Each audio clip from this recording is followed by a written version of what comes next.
चलिए नेक्स्ट देखते हैं हम लोगों का है बारकोड रीडर। बारकोड रीडर मतलब क्या?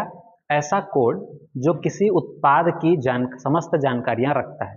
जैसे आप थोड़ी देर पहले देखे मॉल में गए थे, मॉल में आपने सामान लिया तो क्या किएगा, वो सामान पकड़ेगा और उसके नीचे जो कोड रहता है उसको स्कैन करेगा। स्कैन करने से क्या हो जाता है, उसके सिस्टम पर उस उत्पाद से संबंधित सभी प्रकार की जानकारियां, सभी प्रकार की जानकारियों में क्या, उसका नाम, एक्सपायरी डेट, एमएफजी डेट, ठीक है, साथ साथ उसका प्राइस, सारी चीजें एक डिटेल्स के रूप में मौजूद रहती है।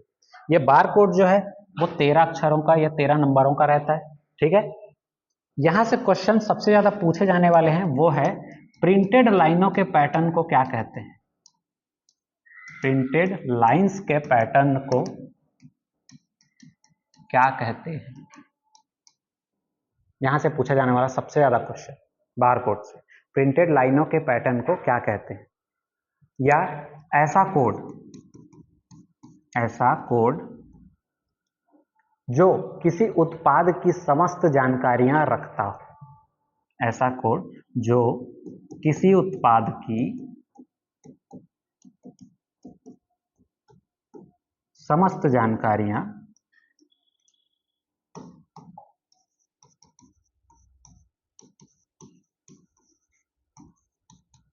रखता,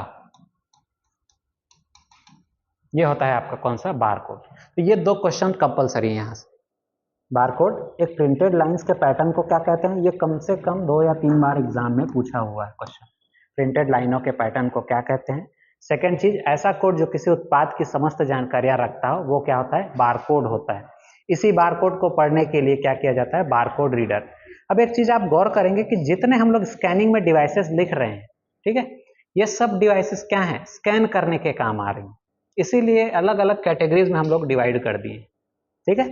नेक्स्ट क्या आ जाएगा आपका,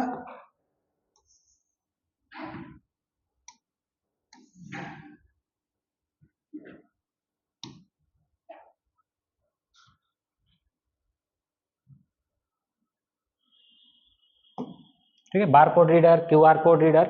और क्या होता है जिसके थ्रू आप स्कैनिंग करते हैं, ठीक है, तो क्या होता है आपका, देखिए और क्या हो सकता है जिसके थ्रू स्कैनिंग होता है, क्या बोल सकते हैं, बायोमेट्रिक, बायोमेट्रिक,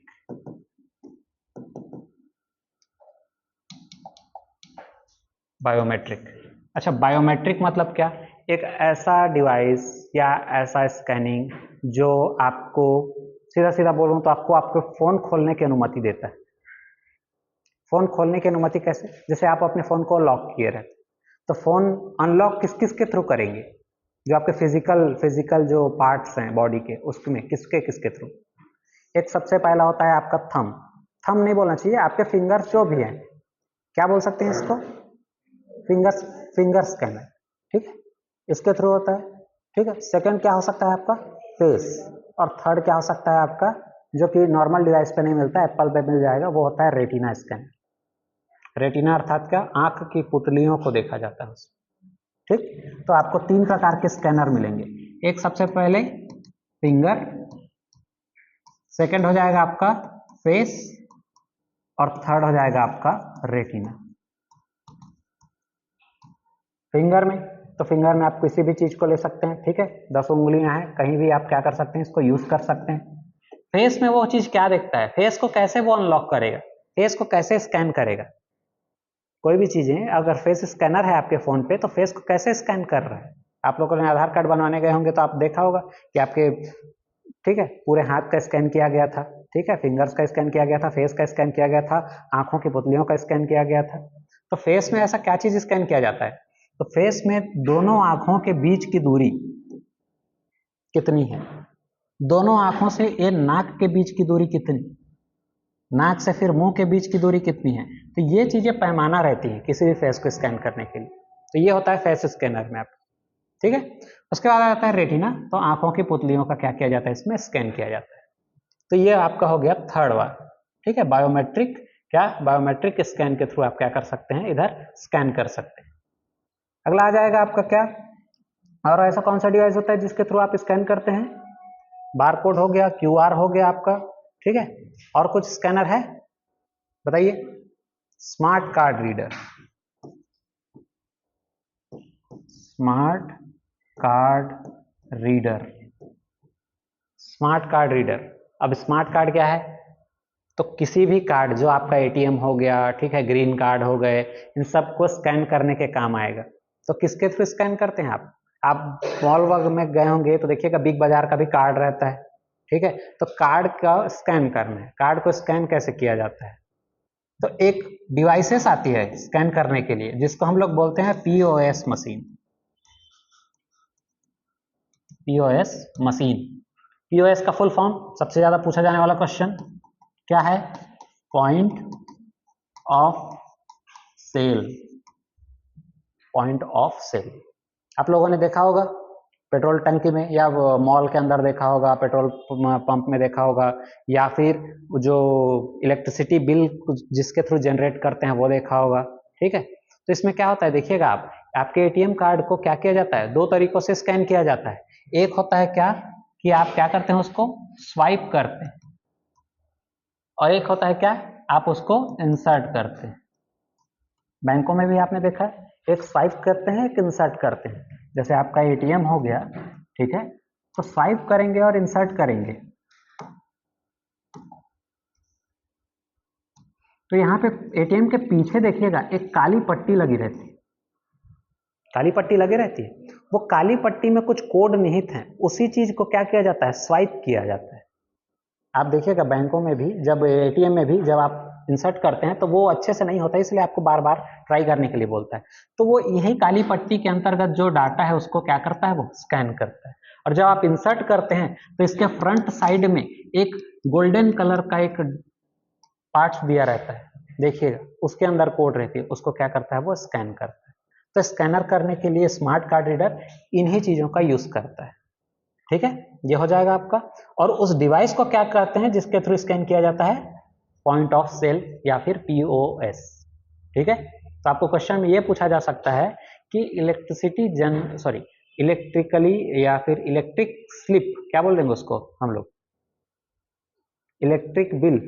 इलेक्ट्रिसिटी बिल को जनरेट करने के लिए जो डिवाइसेस यूज की जाती है वो कौन सी है, ठीक है। तो वो होता है आपका कौन सा? POS machine. अब इसी क्वेश्चन से प्रिंटर के क्वेश्चंस बनेंगे, इसी डिवाइस की मदद से प्रिंटर के क्वेश्चन बनते हैं। पॉइंट ऑफ सेल, ठीक है, किस प्रकार का प्रिंटर या इससे निकले हुए कागज किस प्रकार के प्रिंटर के अंतर्गत आते हैं? क्योंकि इससे एक स्लिप निकलता है, और वो स्लिप निकल रहा है मतलब प्रिंट तो हो रहा है कागज। तो किस प्रकार के प्रिंटर का यह उदाहरण है? क्वेश्चन यहां से आ सकते हैं। तो वो किस प्रकार के प्रिंटर का उदाहरण है? तो वो होते हैं थर्मल प्रिंटर। थर्मल क्यों? क्योंकि आपको भी पता है इस मशीन में, ठीक है, किसी भी प्रकार का इंक तो लगेगा नहीं, इंक डालने के लिए जगह नहीं दिया है। अब इंक नहीं दिया है तो ऐसा कौन सा प्रिंटर होता है जिसमें इंक का प्रयोग नहीं किया जाता? वो होता है थर्मल। इसमें एक प्रकार के पेपर का यूज किया जाता है जिसको हम लोग बोलते हैं थर्मोक्रोमिक पेपर। थर्मोक्रोमिक पेपर, ठीक है, एक रसायन युक्त कागज होती है जिसको गर्म किया जाता है। थर्मल नाम ही है, थर्मल मतलब क्या? उष्मा से रहित या उष्मा से सहित। तो उष्मा क्या करेंगे? उष्मा के प्रयोग से उसको गर्म किया जाता है, और जहां जहां गर्म होता है वहां वहां वो काला धब्बा टाइप से पड़ जाता है, वो काला अक्षर प्रिंट हो जाता है, और उसके थ्रू हम लोग क्या करते हैं? प्रिंट करते हैं।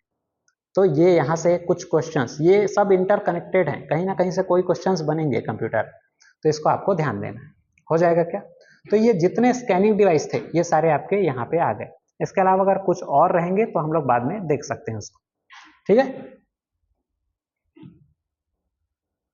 चलिए कैटेगरी में आगे बढ़ेंगे, ठीक। कैटेगरी में आगे बढ़ेंगे तो एक चीज देखिएगा,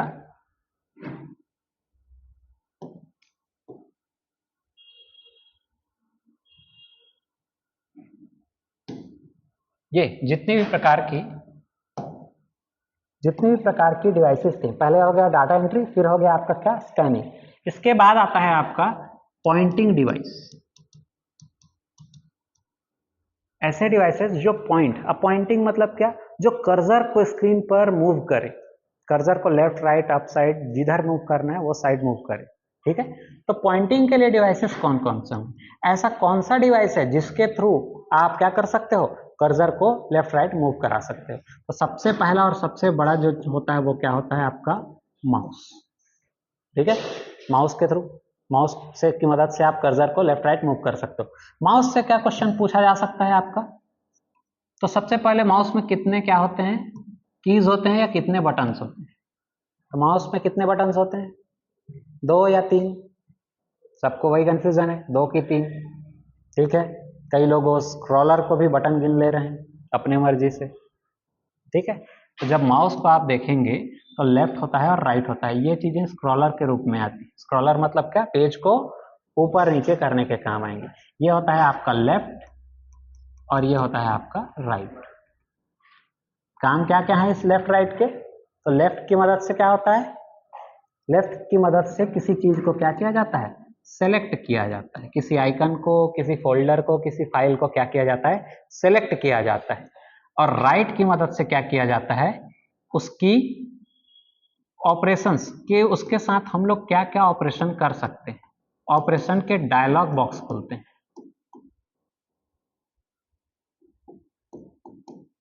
ऑपरेशन के क्या करते हैं, डायलॉग बॉक्स, मतलब उस फाइल के साथ आप क्या क्या काम क्या कर सकते हैं, कर सकते हैं।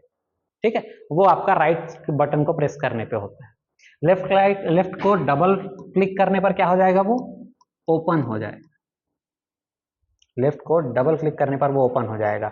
और उसके नेम पर डबल क्लिक करने से क्या होगा, वो रीनेम हो जाएगा।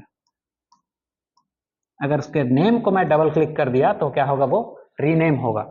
और उसके आइकन को डबल क्लिक किया तो क्या होगा, वो ओपन होगा। सिंगल क्लिक किया तो क्या होगा, सेलेक्ट होगा। राइट क्लिक प्रेस किया तो क्या होगा, उसके साथ जितने ऑपरेशंस कर सकते हैं उनका एक डायलॉग बॉक्स खुलता है। राइट क्लिक करके देखिएगा, सब कट, कॉपी, पेस्ट, प्रॉपर्टीज, जितनी सारी चीजें हैं वो सब खुल जाती हैं। ठीक है, मतलब उसके साथ मैं क्या क्या चीजें कर सकता हूं, उसका एक डायलॉग बॉक्स खुलकर आ जाता। तो माउस से ये क्वेश्चन पूछ सकते हैं। और क्या पूछेगा, तो होता है drag and drop. Drag and drop की क्रिया किस डिवाइस की मदद से की जाती है?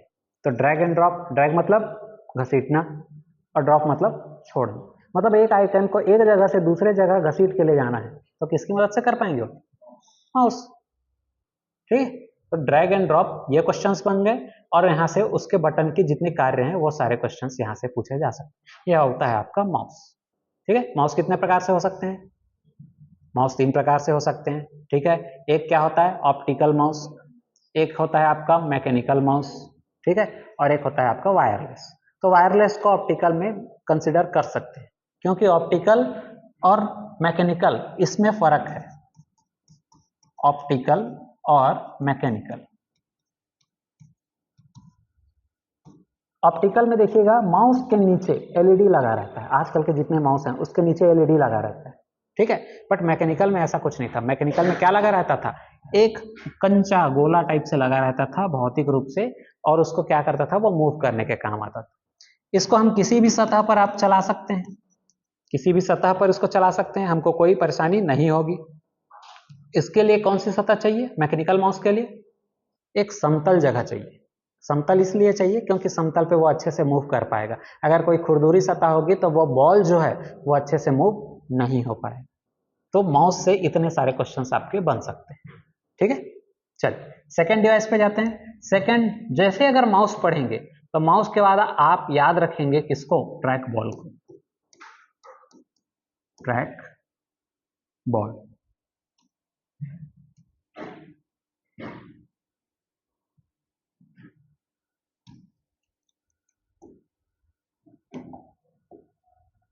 Track ball. तो जैसे मैकेनिकल माउस के लिए बताया आपको, मैकेनिकल माउस क्या था कि माउस के नीचे एक छोटा सा कंचा गोला लगा रहता था, जो कि आज के जमाने में उसको किसने रिप्लेस कर दिया, एलईडी ने रिप्लेस कर दिया। इसी के विपरीत एक ऐसा डिवाइस जिसके ऊपर में एक गोलाकार सतह दी रहती है, गोलाकार भौतिक रूप से उभरा रहता है, जिसको आप left right up side move करके क्या कर सकते हैं, आपके पॉइंटर को स्क्रीन पर इधर उधर मूव करा सकते हैं। ठीक है, तो ये होता है आपका क्या, ट्रैक बॉल। ये होती है आपकी ट्रैक बॉल। फर्क क्या हुआ मैकेनिकल माउस और ट्रैक बॉल में? मैकेनिकल माउस में जो कंचाकार गोला की सतह है वो कहाँ रहती है, नीचे रहती है, और ट्रैक बॉल में कहाँ रहती है, ऊपर रहती है। इसका यूज कहाँ पे होता है, सबसे ज्यादा क्वेश्चन पूछा जाएगा कि ट्रैक बॉल का यूज कहाँ पे करेंगे। ट्रैक बॉल को एक सतह पर रख दिए, सतह से उसको खाली ऊपर नीचे, जैसे गियर बॉक्स देखे होंगे गाड़ी वाड़ी में, ठीक है, कार में गियर बॉक्स, वो अपनी जगह पर स्थिर रहता है, आप उसको लेफ्ट राइट ऊपर नीचे मूव करके आप गियर शिफ्ट करते हैं। उसी तरीके से इसको एक जगह पे रख के इस गोलाकार सतह को ऊपर नीचे मूव करना है, जिसके थ्रू आपका पॉइंटर इधर उधर मूव करेगा, ठीक है। तो ये इसका यूज कहां पे होता है, तो इसका यूज होता है कैड एंड कैम में। कभी कैड एंड कैम सुने? कैड क्या होता है और कैम क्या होता है? कैड क्या है? कंप्यूटर एडेड डिजाइन, और यह क्या होता है? कंप्यूटर एडेड डिजाइन की जगह आ जाएगा आपका क्या? मैन्युफैक्चरिंग।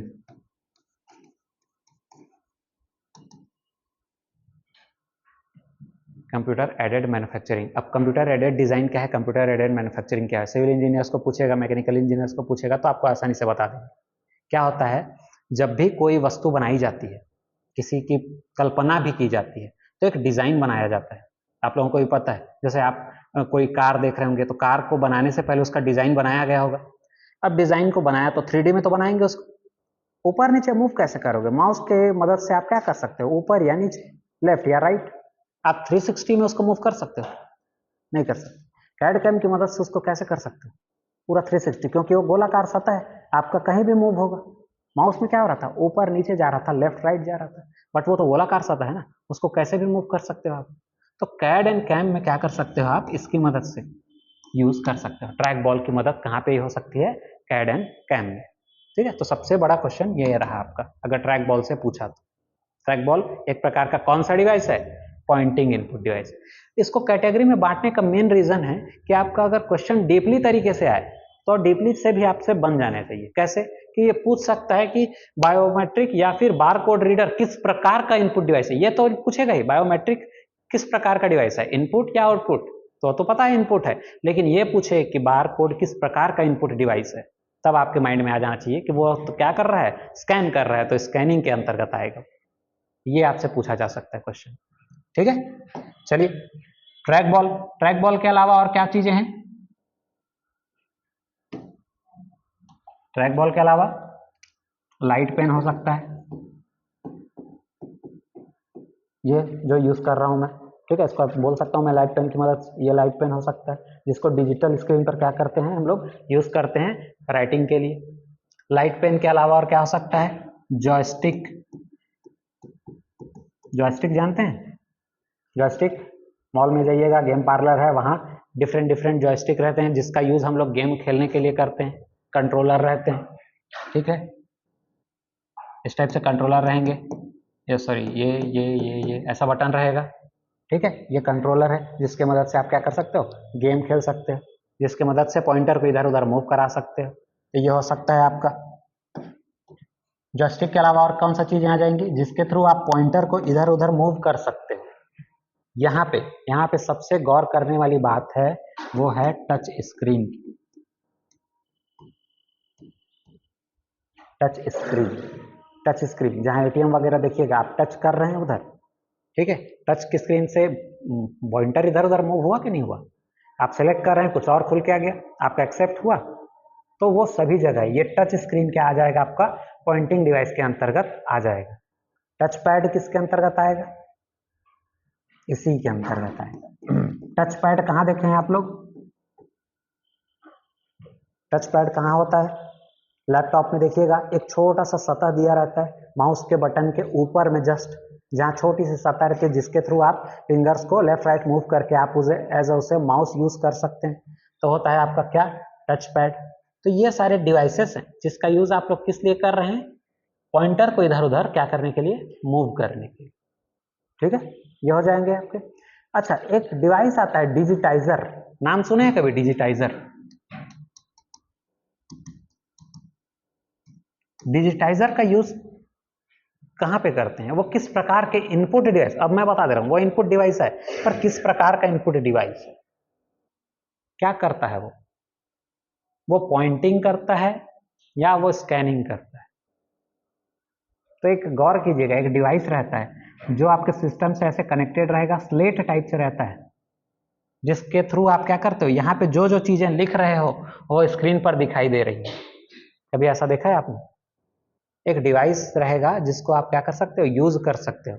आप कभी जाइएगा फ्लिपकार्ट पे या फिर वो समय डिजिटाइजर सर्च कीजिएगा, ठीक है, एक डिवाइस आता है 1500 2000 3000 का, जिसमें क्या करते हो, ट्रैक पैड नाम से रहता है, पैड रहता है वो, इसमें क्या कर सकते हो, राइटिंग पैड बोल सकते हो उसको।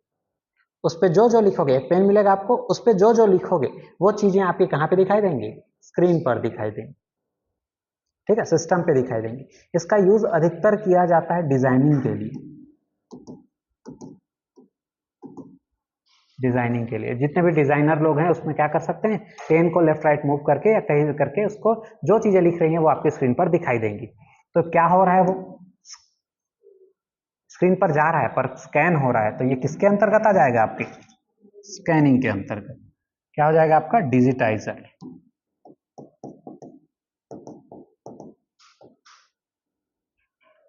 ठीक है, तो ये आपके कौन से डिवाइस हो गए, ये आपके पॉइंटिंग डिवाइस हो गए। इसके बाद और दो डिवाइस बचे हैं, ये जल्दी हो जाएगा अपना, ठीक है।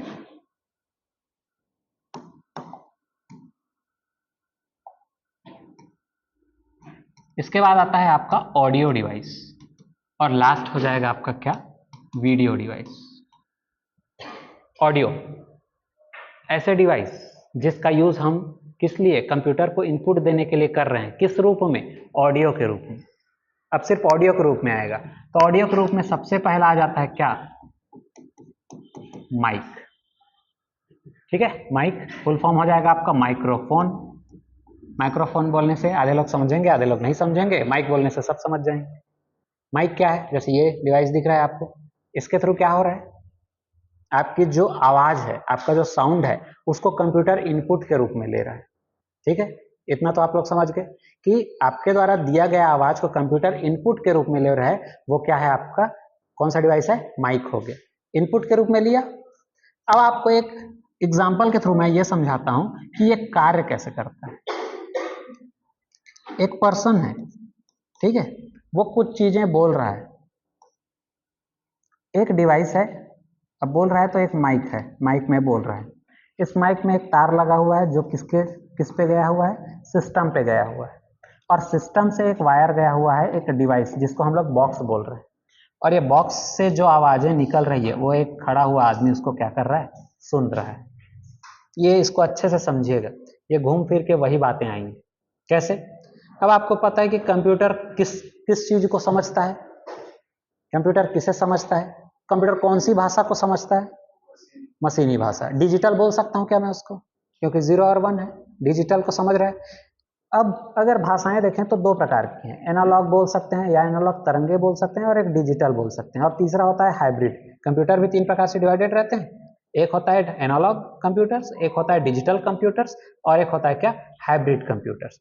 एनालॉग मतलब क्या, एनालॉग को सीधा सीधा समझेंगे कि क्या की बात हो रही है, इधर तरंगों की बात हो रही है।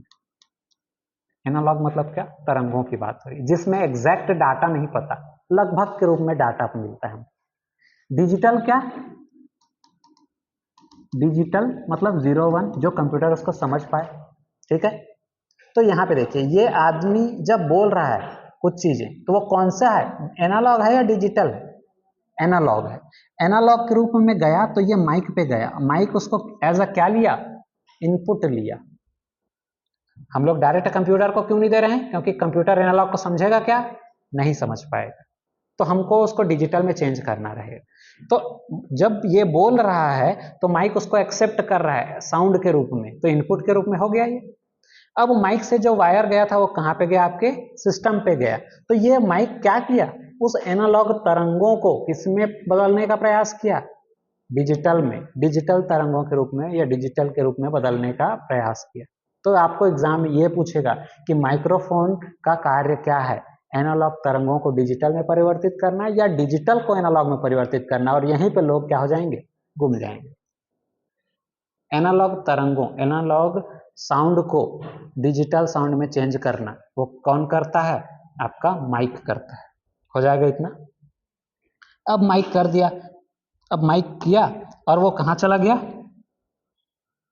सिस्टम में चला गया, सिस्टम उसको डिजिटल के रूप में एक्सेप्ट कर लिया, अब डिजिटल के रूप में प्रोसेस कर रहा है, डिजिटल के रूप में प्रोसेस करके वो किसको देगा, स्पीकर को देगा। तो क्या आप लोग डिजिटल सुन सकते हो? आपको क्या सुनना है? आपको तो एनालॉग सुनना है, क्योंकि एनालॉग एक्सेप्ट करेगा आपका, डिजिटल तो कंप्यूटर का था। अब एनालॉग एक्सेप्ट किया तो वो किसको भेजेगा, इस स्पीकर को भेजेगा, और ये स्पीकर किसके रूप में हमको आउटपुट देगा, फिर से एनालॉग के रूप में। तो स्पीकर क्या काम किया, डिजिटल तरंगों को किस में चेंज कर दिया, वो एनालॉग तरंगों में चेंज किया। तो आपको क्वेश्चन घुमाएगा इस तरीके से, और आजकल देख रहे हैं आप डायरेक्ट टू डायरेक्ट क्वेश्चन कभी नहीं आ रहा है। तो आपको ये बोलेगा कि एनालॉग साउंड को डिजिटल साउंड में चेंज करने के लिए किस डिवाइस का यूज किया जाता है, या माइक्रोफोन, एनालॉग माइक्रोफोन क्या कार्य करता है, तो एनालॉग तरंगों को किस में चेंज करने का, डिजिटल में। और स्पीकर क्या काम करता है, उसी डिजिटल को किस में चेंज करता है, वो एनालॉग में करता है। और क्रियाएं ऐसी कंटिन्यू क्या होती रहती हैं, रोटेट होती रहती। हो जाएगा क्या? तो ये हो गया आपका कौन सा, माइक्रोफोन। माइक्रोफोन के बाद आप देखेंगे अगला डिवाइस आ जाएगा, वो है आपका क्या, speech recognition system. Speech recognition system. Speech recognition system कहीं सुने हैं क्या ये वर्ड, स्पीच रिकॉग्निशन सिस्टम कहीं सुने हैं ये वर्ड?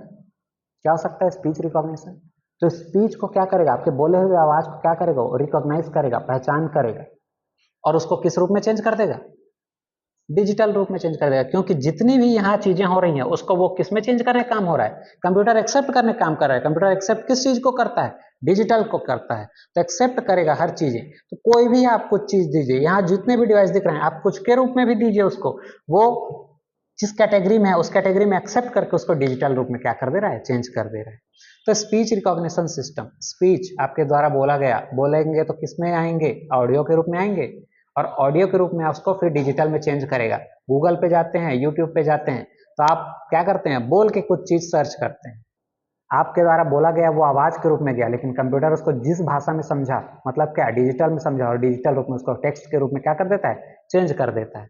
देखे होंगे गूगल पे, यूट्यूब पे आप बोल के सर्च करते हैं, और बोल के सर्च करेंगे तो किस रूप में हो जाएगा, वो टेक्स्ट के रूप में हो जाता है। वही कहलाता है आपका स्पीच रिकॉग्निशन सिस्टम।